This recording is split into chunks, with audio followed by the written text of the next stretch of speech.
We're told the table shows the number of duckweed plants, P, after D days of growth in a marsh under ideal conditions. All right, for each day, number of days, it tells how many of plants have grown.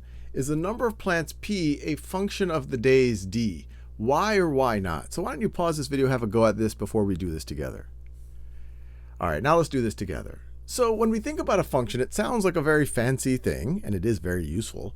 But it really is just the notion that for any input, are we going to have a unique output?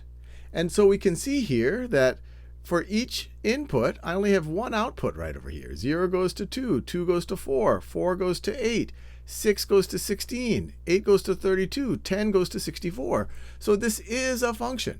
So you might be saying, wait, how could it not be a function? Well, if I said that 4 could go to 8, and then if I had another entry here that 4 could also go to 16, then we would have a problem, because then I would have the same input leading to two different outputs, which would say that you can't be a function.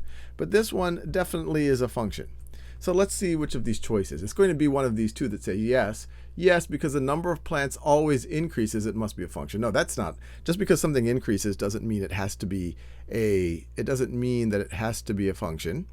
Let's see. Yes, each day value D has exactly one plant total. So each input has only one output.